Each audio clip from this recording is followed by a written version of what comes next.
Welcome to Urban Dharma, the podcast where suffering is optional.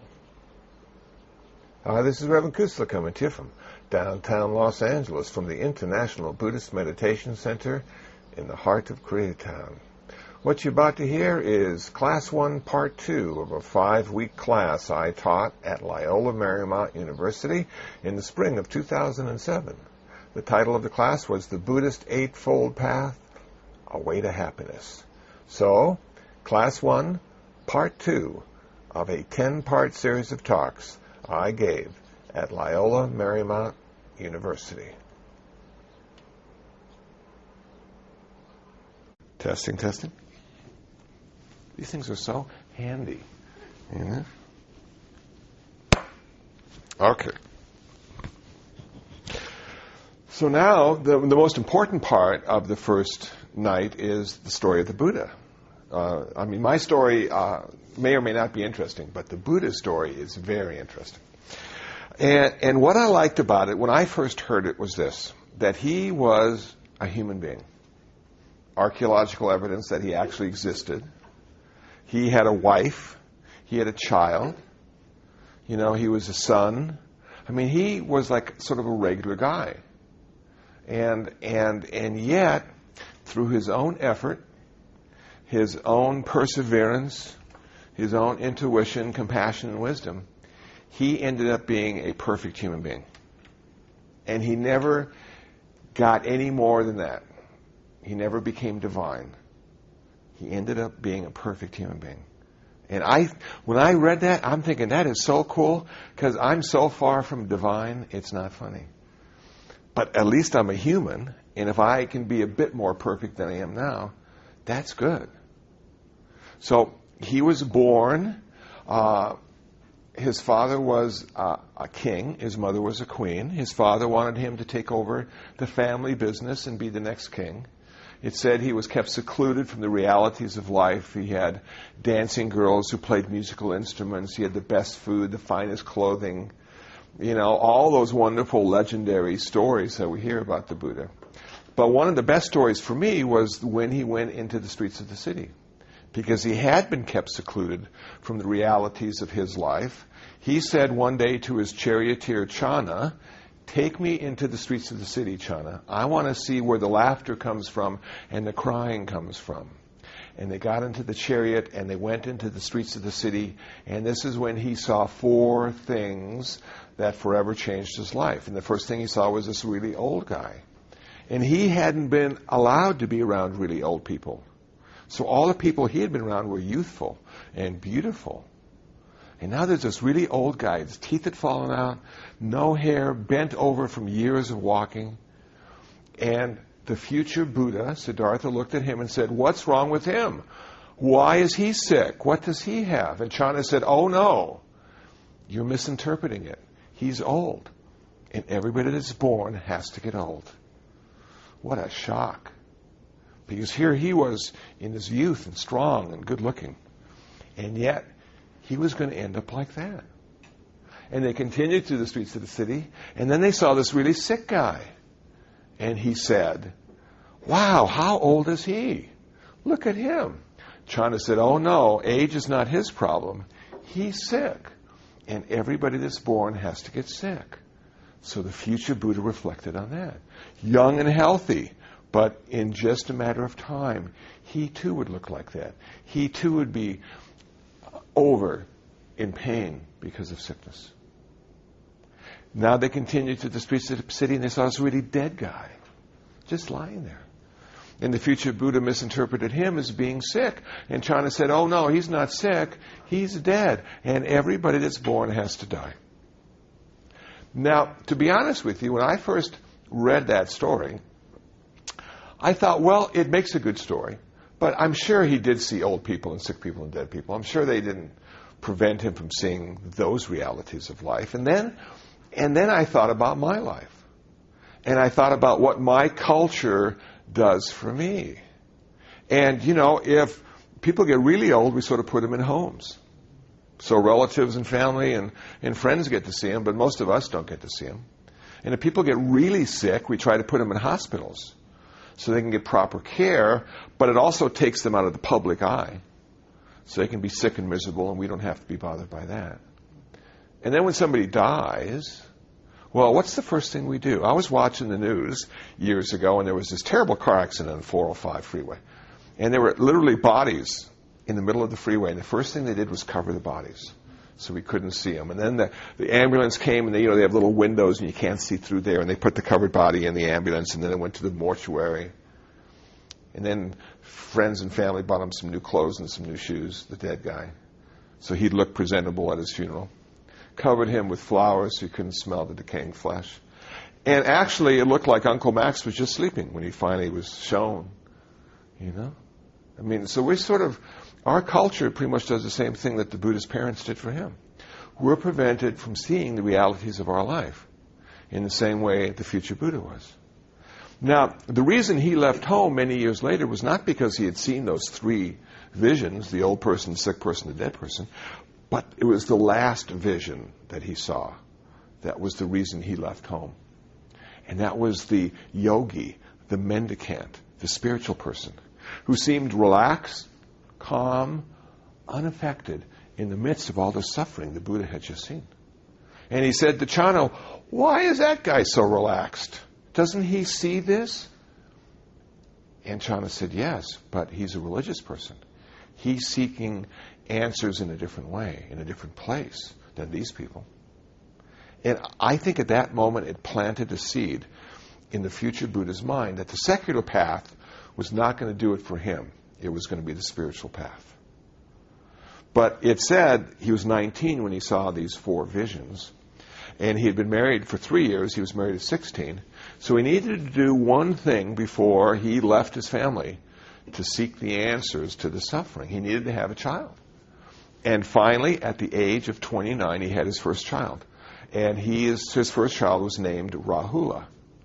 Rahula means fetter or impediment, which works really well in the story of the Buddha, but I doubt if a new father would call their firstborn a fetter. And I doubt if the wife would let them call him a fetter, But that aside, that very night his child was born, he left them in the care of his parents and went to the edge of the forest, took off all his fine jewelry, threw it away, took off his silken clothes, threw that away, cut off all his hair, picked up these old rags that were lying next to his feet on the path he was standing on, tied them together, covered his body. And for the next 6 years, he practiced asceticism, renunciation, and meditation. His goal was to find where suffering came from. Where did it start? And if he could figure out where it came from, could he figure out how to end it? That was his quest. That was his journey. And so for 6 years, after having been reborn 550 times before that as a bodhisattva, so this path that I'm on is a very long path. The Buddha had been reborn at least 550 times, had come in contact with the Buddha in one of his past lives. And now finally, in his last rebirth as Siddhartha Gautama, the challenge was before him. Could he end all future rebirths? Could he end his suffering? And those 6 years were the most important 6 years because he succeeded. Now, people will ask, well, do we have to suffer that much? He had some pretty ascetic practices. He would have one meal a day.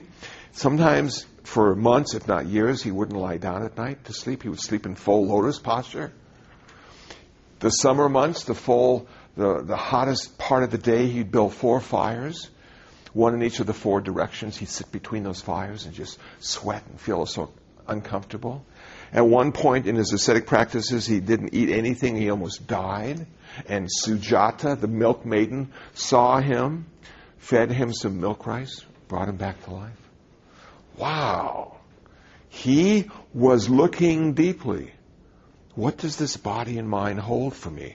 Where does the suffering live? Where does it come from? And finally, after 6 years, on the full moon night of May, he succeeded He became liberated. He became free. He ended his suffering. We call that nirvana. But not only did he end his suffering, he ended his karma, and he ended all future rebirths. Now, when I heard that story the first time, I'm thinking, again, I don't think people really did that. I don't think people really could do that. And then I went to the sagely city of 10,000 Buddhists in Ukiah, California, a Chinese monastery at the old California State Mental Hospital. They bought it, turned it into a monastery. Is there much of a difference between spiritual energy and crazy energy? Maybe not. You know what they do up there? The monks and nuns do not lie down at night to sleep. They sleep, all of them sleep sitting up in full lotus. Every one of them. They have one meal a day, and it's vegetarian. That's it. And when I was up there, what I noticed is they were all really tired. They're not getting enough sleep. They should eat a little bit more, too. They're really thin. But they're doing some of the same ascetic practices that the Buddha did. They are finding where their suffering comes from so they can deal with it and transcend it and end it for good. So some of this stuff is still going on today in 2007. It's just amazing. And there is a monk who will be speaking in Long Beach this weekend who did the most remarkable pilgrimage I have ever heard or read about. And I'm happy to call him a friend and an associate. His name is Venerable Hung Sher. American fellow. Going to school, used to be part of a duo. They played folk songs in college. He's beginning to play again now. He's going to have his first Buddhist CD coming out next couple months. Original Buddhist folk songs. Most cool. What he did, his remarkable journey, his remarkable pilgrimage is this. He went from downtown Los Angeles to Ukiah, California, over 800 miles with a fellow monk. They walked it. But not only did they walk it, they took 3 steps and they bowed a full prostration on the ground. And they got up and did 3 more steps and they bowed a full prostration on the ground. It took them 2.5 years to make it from L.A. to Ukiah, California. And during that period of time, he was keeping a vow of silence. He didn't speak for 6 years. And I found one of the books about his journey at the Bodhi Tree bookstore back in the 80s. The used bookstore. It was all sort of tore up. It was $2. And I said, no, this can't be. Could anybody do that? And I started to read the book, and it was amazing. This guy did it. And then years later, I got to meet him. And I can remember the first time I met him was at a monastic conference up in Shasta Abbey in Shasta, California. We had a monastic conference, monks in the Buddhist tradition, Western Buddhist monks and nuns. And he came into the room, and I just looked at him because I wanted to see what happens when you do that kind of pilgrimage. How does it change you? You know? And he's speaking this weekend. So I'll be glad to email you the information if I've inspired you to go out and hear. He's going to be speaking some Dharma talks and doing some prayers. But he has changed. He has changed himself. He has transformed himself. His practice. It's amazing. And if you go to my website, you can download for free a PDF book of his journey and some articles on his journey. And you can see some pictures taken while he was on his pilgrimage. And you can even listen to some sound files of his new Buddhist folk music. Most cool. Venerable Hung Sher. So this stuff happens. It's happening today. And there are Westerners, Americans, out there doing the exact same stuff the Buddha did. And they are achieving the same results. I guess that's the most important part. This path still works. 2,500 years, 2,700 years later, it still works. Most cool. So, what did the Buddha discover? What did he say? Why is it so important? Well, he gave his first talk to 5 ascetics he had been practicing with. They thought he got a little too soft, and they abandoned him because he started to eat again. And yet, after the Buddha achieved nirvana, he sought them out. So there they were, imagine 5 ascetics, 5 yogis sitting down, and down the path walks the Buddha. And he must have been magnificent. He must have had an aura, a glow, a confidence, a selflessness about him. Because each and every one of them stood up and said, "How are you? You've changed. What's your practice? Please sit down and tell us. We're eager to listen." And so the Buddha sat down and gave his first talk, the Dhammacakkappavattana Sutta, the turning of the wheel talk. And he said to them, "I have discovered 4 truths, 4 universal truths. The first truth I have discovered is that life is ultimately unsatisfactory because we're born. And because we're born, we have to get old. Because we're born, we have to get sick. And because we're born, we have to die. And if that's not bad enough, everything in this world that we love, cherish, and want to hold on to will be taken away from us. And the culprit is impermanence and change. And if that's not bad enough, there are people in this world we don't like, and places in this world we don't want to be in, and we are around those people and in those places far too often. Life is ultimately unsatisfactory." He never said life is always unsatisfactory. There are moments of joy and happiness in our lives. But ultimately, our life will become unsatisfactory. That was the first truth. Think of him as the great physician. He's diagnosing the open wound of suffering. And now he speaks about the cause. The second truth is, I have discovered the cause of suffering. It is desire, it is craving, it is thirst. All we want to do every day in every way is to hold on to the good and push away the bad. And because we're born with original ignorance, we never get it right. We can't see clearly what we need to do to hold on to the good and push away the bad. So the second truth is it's our selfish desire that creates all the suffering for us. The third truth is nirvana. Nirvana is the end of suffering. Nirvana is the end of karma. Nirvana is the end of all future rebirths. Now, that may not sound like a wonderful thing to try to attain. Well, Kusala, are you telling us that the goal of this path is to not exist anymore? And I'm saying absolutely not. What I'm saying, the goal of this path is to exist without being born. If we can exist without being born, we'll never get old. We'll never get sick, and we'll never die. How cool is that? And that's exactly what the Buddha did. He lives today right now. Could be right here with us. He could be sitting on my shoulder. I don't know. But he exists today not because of birth. He exists today because of his nirvana. And every arhat, every monk and nun, man and woman who has achieved nirvana now exists because of their nirvana, not because of birth. They never have to go to this rounds of births and deaths. This world we live in is called samsara. Everything in this world was created. There's not one thing in this world that wasn't created.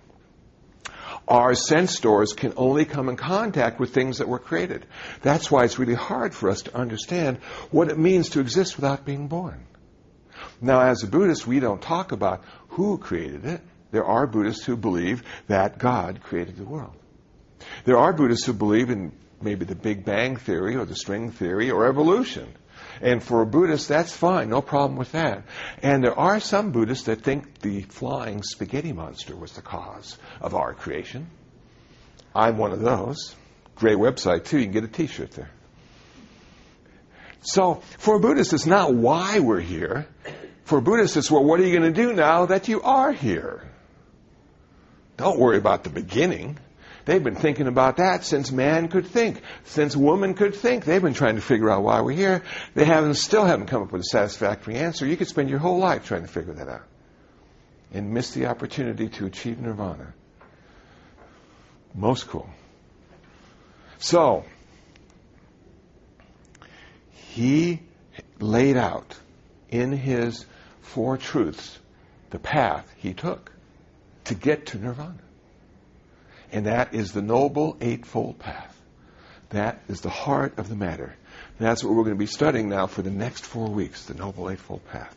What is the Noble Eightfold Path? It is right view, right intention, right speech, right action, right livelihood, right effort, right mindfulness, right concentration. Those 8 path factors lead to our liberation, our freedom, our nirvana, the end of our karma. Wow. So, we can take those 8 path factors and we can put them into 3 categories. We can put them into personal discipline, mental purification, and wisdom. In the first category of personal discipline, we have 3 path factors. They are right speech, right action, right livelihood. Now, just to give you a thumbnail sketch of what that means. Right speech. The Buddha said there are 4 kinds of speech that always increase suffering. They are false, malicious, harsh, and gossip or idle chatter. Those 4 kinds of speech always increase suffering. Those are unskillful speeches, unskillful kinds of speech. Making up new words as I'm talking. Right action. The Buddha said there are 3 kinds of action that always increase suffering. They are killing, stealing, and sexual misconduct. Those kinds of action always increase suffering. Then he went on to say there are certain kinds of livelihood that increase suffering and certain kinds of livelihood that decrease suffering. So if you're a Buddhist, if you're on the path to freedom and liberation, if you want to end your suffering, find a form of employment that allows you to support yourself but doesn't increase the suffering in the world. That's where a Buddhist starts. That's where the path starts. The path starts by looking at what you say and what you do. That's it. Now, that's 2 of the 3 aspects of karma. So let me talk a little bit about karma real quick here so we can put this all into the proper context. Has anybody ever seen that new TV show called My Name is Earl? It's in the 2nd season. Well, that show is all about karma. In the first episode, it said Earl was watching Carson Daly. And Carson Daly said his life was so good because he had good karma. And Earl looked at his life and said, my life is so bad because I got bad karma. So I'm going to change my karma. And he got one of those yellow legal notebooks and he wrote down all the people he had been unkind and unskillful with and in each episode of this TV show, he goes back and rights the wrongs of his past unskillful karma. And that is on American TV. How cool is that? So karma is everything we think, everything we say, everything we do. That is karma. The consequences, according to early Buddhism, the Theravada tradition, that's called vipaka. So we have cause and consequence, karma, vipaka. Karma plays a very important part in Buddhism. Why? Because we don't have justice in Buddhism. Everybody is so into justice. And they all want it, don't they? We killed Saddam Hussein. We got justice. Well, in Buddhism, that's not justice. That's killing. So what do we have instead of justice in Buddhism? We have karma, cause and consequence. Our actions, our speech, our intentions manifest in the world, and those consequences will come back to bite us if we're unskillful. If we're skillful, those consequences will allow us to have a pleasant life. So all we have to do is wait for the karma to manifest in vipaka, and we don't need to kill anybody. We don't need to hate anybody. We can just let their karma take care of them. And we can go on to the next thing. I sort of like that idea. One of the reasons we don't have karma is because we lack a divine lawgiver to define for us what is right and wrong. We don't have 10 commandments. We have 5 precepts. We don't have anyone we can petition to forgive us. We can't find redemption in Buddhism. We find that karma has no eyes to see us with and no ears to hear us with, and we have to accept responsibility for what we think, what we say, and what we do. And if you're having a bad day, it's probably because of you. Not your boss or the person that cut you off or your family members. It probably has a lot to do with you. Now, that takes a long time to accept, because you have to look in the mirror and you've got to be honest with yourself and say, why is it happening this way? Is it my karma? Well, karma has a big part to play in that. And if that's the case, I'll give you a real example. When I was in juvenile hall, there was this wonderful woman named Christine. She was a small Vietnamese woman. And she was so afraid to go to juvenile hall with me because she was small. And she envisioned all the guys in juvenile hall to be huge with tattoos and at any moment could kill her. So she said, I want to go, but I can't. I just have too much fear. And it wasn't but 2 weeks later, she called me up and said, Kusala, I'm going this week with you to juvenile hall. I'm bringing some mangoes with me, and we'll do eating meditation in juvenile hall. I said, oh, thanks, Christine. That is so cool. But why the change of heart? Why do you want to go now? She said, well, somebody broke into my law offices, and they rifled through the drawers, and they took a computer, and she realized something was wrong with her karma. And now she needed to change that. She needed to do something good to get her karma back on track. And you know what that says to me? She refused to be a victim. She was proactive in her response to that guy breaking into her law office. She said, okay, I got to do something positive now. I got to change my life. Something's wrong. How cool is that? You know? So karma is not a sentence. It's not written in stone. We can change our karma right now in how we think, what we say, and what we do. We don't have to be victims. It's empowering. But now, let me digress just a smidge and talk about the tsunami. I heard a famous Buddhist scholar say the tsunami was caused by karma.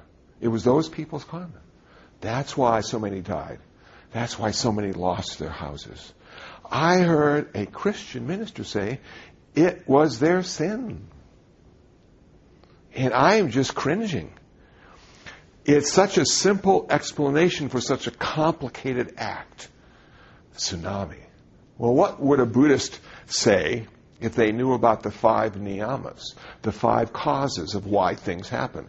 They would say this: there is never one thing behind something happening. We are not monotheistic. 1 seems to be the ultimate number. 1 seems to be the best number. In my time, 1 was the loneliest number. It's not all about 1.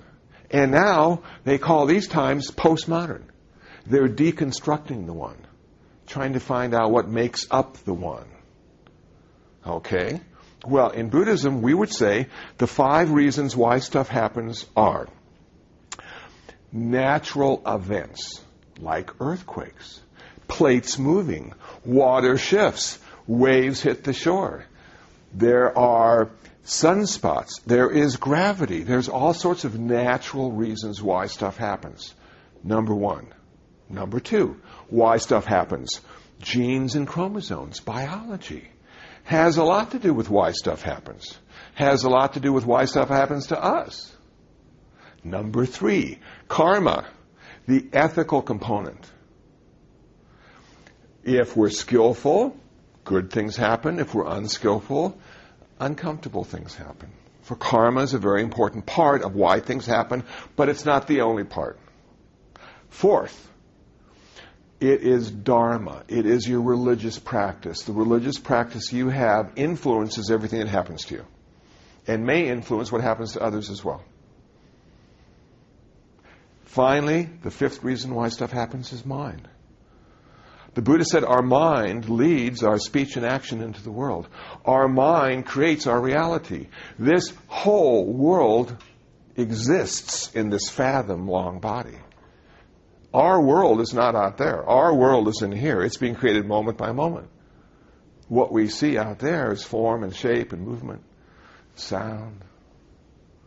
But that ego, that sense of self, is creating our world moment by moment.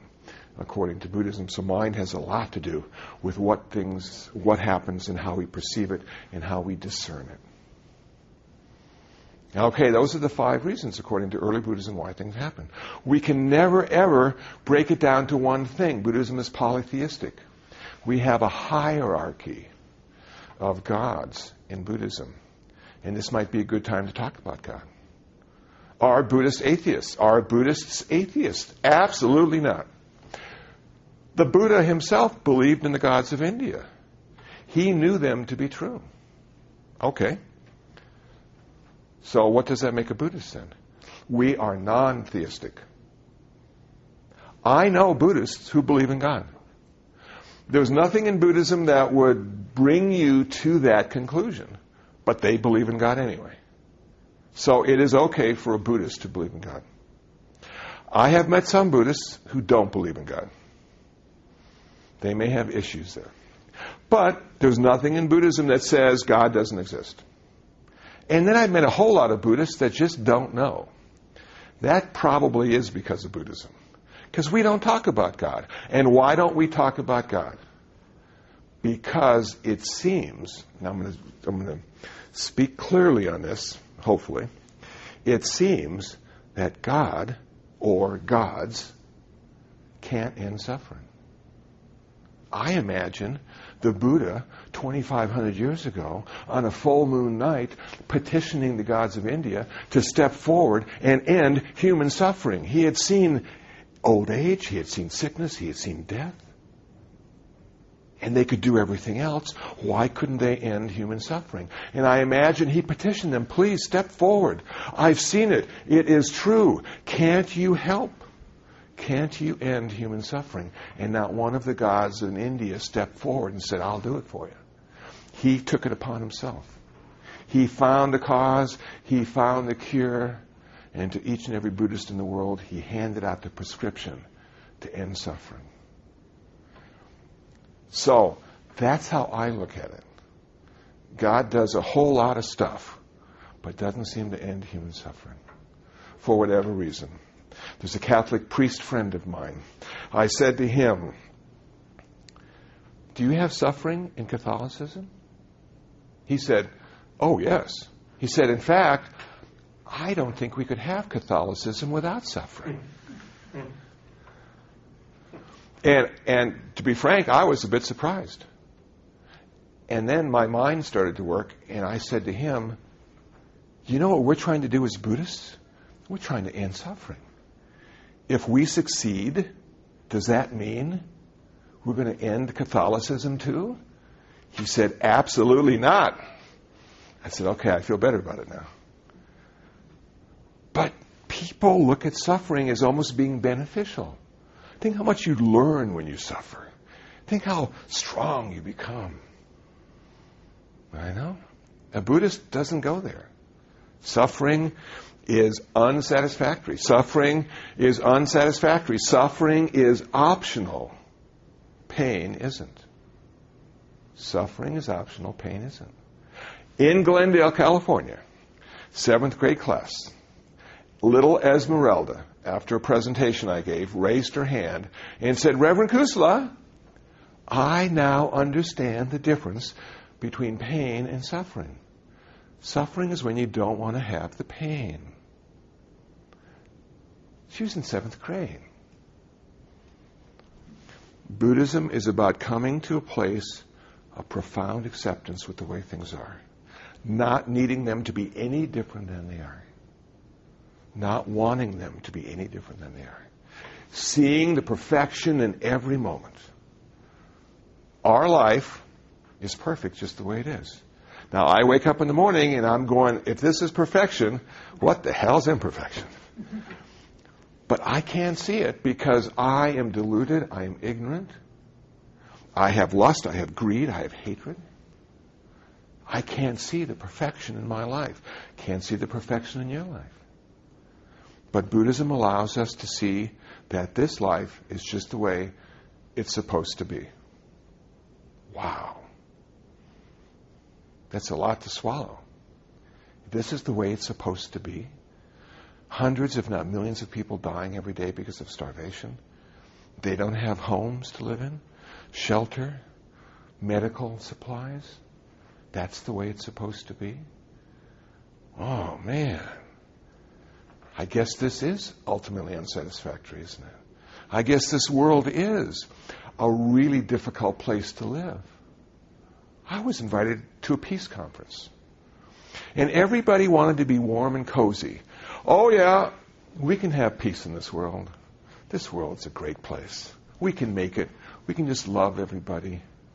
And I got up and I said, there's absolutely no way this world will ever be peaceful. And everybody went, oh my gosh, who invited him? I said, have you ever thought about Mother Nature? Have you ever seen The Wizard of Oz?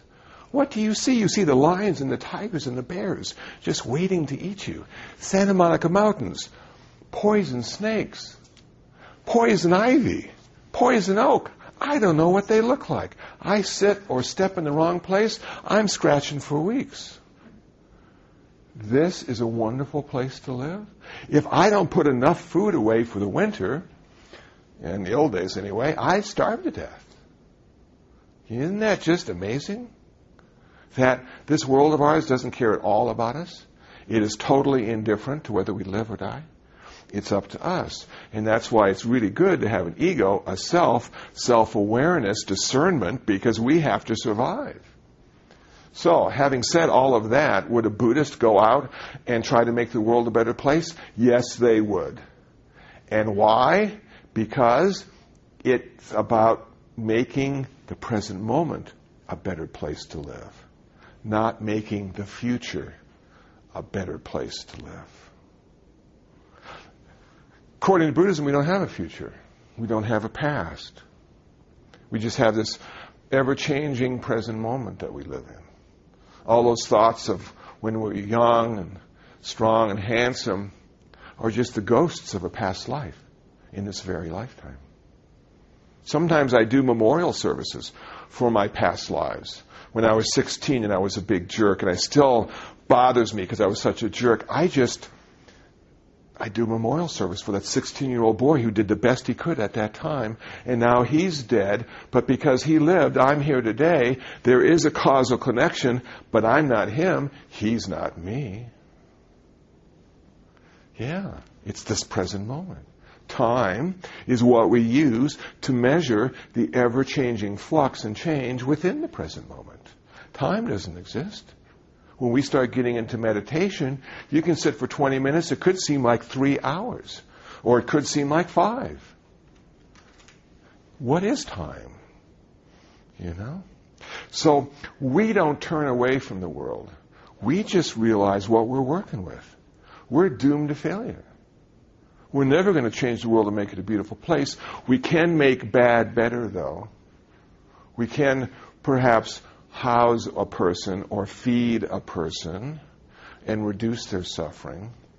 But this sort of utopia idea of, oh, if we all work together, we can change the world and have it a beautiful place to live, a Buddhist wouldn't go there. A Buddhist would see how difficult it is. And that's why they're out there working hard, not to make it better, but to reduce the suffering. I had to think about that myself because I do a lot of community service work. And somebody asked me, well, why do you do so much? You know, I mean, the way you talk, you wouldn't think you'd do any, they said to me. And I had to think about it. And it didn't come to me for a couple of days. But the only reason I'm out there so much and doing so much volunteer work is because my job is to help reduce suffering. My job is not to make the world better. I'll leave that up to you. So if somebody's suffering, I got something to say. If somebody's happy, I got to go. I've done a couple weddings. I don't say anything except the service. Because everybody's so happy and so joyful and the future looks so good, I'm just going to sit and eat the cake. I got nothing to say about it. You know? So it's interesting, this Buddhist perspective, how it's sort of changes when you do the Buddhist practice, when you start to see some of the realities of the world, some of the realities of your life in the world. And that's why earlier I said, when I came to Buddhism, my life was okay. I thought it was fine. And it was only later that I discovered how unsatisfactory my life was. I was in denial, I was deluded, I was ignorant. I had no clue until I started to look, until my awareness started to increase and grow. And then I started to see more clearly how I could change myself and perhaps be an example for others to change themselves. But I realized early on that I couldn't change anybody. I couldn't make anybody enlightened. You know? And I think the Buddha saw that too. The Buddha never made one person enlightened. He just told them what he did. In every talk he gave examples of his life and what his practice was and how he achieved the goal. And now to each and every one of us, those who decide to go on the path, how do we do it in our life? Because we're all different. We all have different karma. We've all had different experiences. We're all starting from a different place. How do we do it? I had a Christian ask me just the other day, do you guys look at it like, you know, the Buddha was like the shepherd and you guys are the flock? You know? And I said, no, we're sort of like cats, us Buddhists, you know? We practice alone together. We practice alone together. And it sounds perhaps at first like, well, that's not much fun. Or don't you feel a little, you know, lonely out there practicing alone together? But, you know, I guess if you want to be free, you can't be in a flock. You can't have a shepherd. You got to have like this raft that we're on. One of the similes that the Buddha used over and over again. From one shore to the next, we take this raft of Buddhism, and it takes us to the other shore, and now we're enlightened, and do we still carry the raft with us? No, we leave it behind. We're no longer a Buddhist anymore. We've gone beyond being a Buddhist. One of the only religions I know that we're trying to not be a Buddhist. Trying to get past it. It has a function, and then it serves its function, and you wish it well. Maybe give it to someone else. Let them use the raft for a while.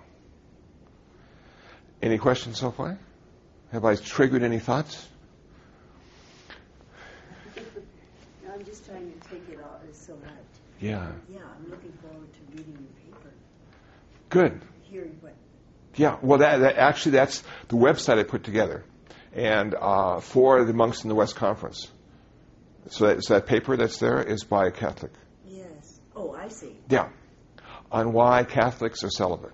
Oh, but what I mean is, you have a website. I have a website. But you haven't given us that information. I'm going to give it to you just in a few minutes. Okay. And you haven't given us your name either. Yeah. Oh, I'm going to give that to you too. It's Kusala Bhikshu. Kusala. Kusala. Perfect. Kusala. And we know what that means? That means skillful. And I was given that name because I wasn't. My teacher said, anytime somebody calls you Kusala, I want you to remember what direction you need to go in. So, those Buddhists are rascals, aren't they? You know, they build you up and then they take you down. But yes, and I'm going to put together that page for us too, with suggested readings and free downloads, and the audio of this class, you'll be able to download that too.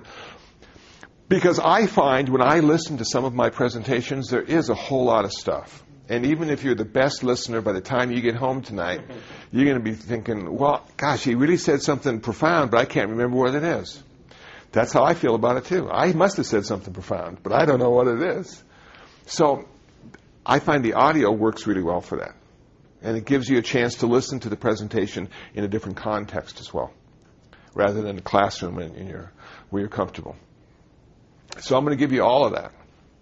Now, have I changed any of your ideas about Buddhism in this short presentation I've given tonight?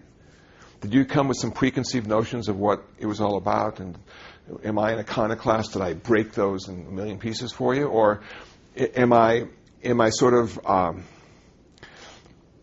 I backing you up? Am I supporting you in what you thought Buddhism was going to be? For me, I was looking at something in right thinking, in Okay. thinking. Yeah.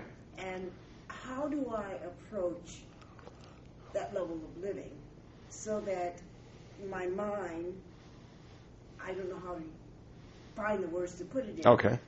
but my mind takes honesty, and therefore I can have an attitude of honesty, an attitude of truth, so that the dishonesty and all of the little nuances that I do that are part of being courteous and friendly that aren't true, the omissions, the commissions, how do I be fully truthful as I can be? And somehow when I looked at that within Buddhism, I thought that kind of mindfulness, developing it so that in my interaction with myself, my interaction with other people, that I may have the kind of honesty that will not be hurtful, Mm-hmm. that will be helpful, Mm-hmm. that will be, we have something in Quaker called integrity, Mm-hmm. and that will be that. Mm-hmm.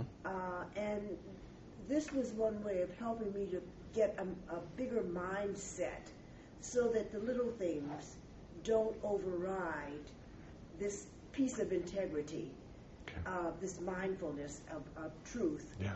I don't know how to put it. Yeah. But I see that first with mind, I see that with action, and I want to go there. Okay. And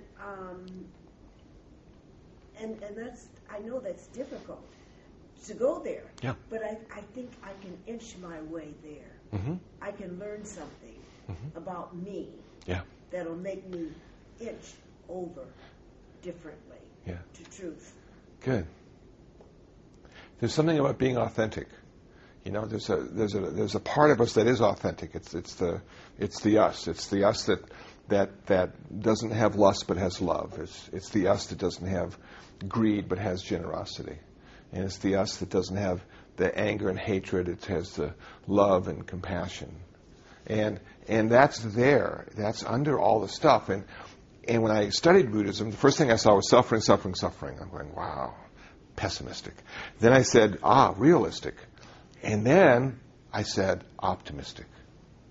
Because what Buddhism says is underneath all that greed, hatred, delusion, and lust is perfection. And Buddhism is a path of renunciation. You don't get anything in Buddhism. You get rid of the stuff that prevents you from being perfect. And I said to myself, that is one of the most positive messages I've ever heard. I'm already perfect. I don't need to do anything else other than get rid of the stuff that prevents my perfection. And the Buddhist path is all about that. Becoming authentic, true, and free. Most cool. But again, if we read the sutras, we find the Buddha lived at least 550 lifetimes, inching his way towards nirvana. So we may not get it in this lifetime, but we will be better for it. And people around us will be better for it as well. And that's sort of what I like about Buddhism. I was asked about generosity in Buddhism, and from a student at Chadwick High School in Palos Verdes. And I said, well, you know, when I practice generosity, what I do sometimes is leave money behind in the changer. If there's a quarter that drops or a nickel that drops, I'll just leave it and walk away. And that's how I practice generosity. Or I'll just give somebody $1 and just walk away. And she said to me, but aren't you concerned about what they do with it? Don't you want them to buy food and not alcohol with it? Don't you have some conditions on your generosity? And I said, no, because I'm not doing it for them. And she, you mean you're not trying to help those people? Absolutely not. I'm trying to get rid of my greed. And the best way to get rid of my greed is to practice generosity. And she just couldn't see that. And then I said to her, but you know, the ultimate reality in Buddhism is this, that we are all interconnected, we are all interdependent. So I might think I'm doing it for me, but the person I'm giving the money to is part of me as well. I just can't see it yet because I have too much ignorance and delusion. Some people start the other way. Some people try to change other people first and then get back to themselves. So I was more realistic. I said to myself, I've got all these issues. One of them is greed. And the best way to get rid of that is to practice generosity according to Buddhism. So it starts out being selfish, ends up being selfless. Most cool. Paradoxical, yes. You know? Now, it's 9:30. Well, that's it. That was Class 1, Part 2 of a 10-part series of talks I gave at Loyola Marymount University in the spring of 2007. Hope you found it interesting. Hope you found it useful. If you'd like to know more about me, please visit my website, kusala.info, kusala.info. If you'd like to download some free ebooks on Buddhism, please visit buddhabooks.info. That's buddhabooks.info. If you'd like to listen to more podcast talks I've given, you can visit dharmatalks.info. That's dharmatalks.info. Or iTunes, Urban Dharma. Well, until the next time, until the next podcast, be happy, be peaceful, and most of all, be free from suffering.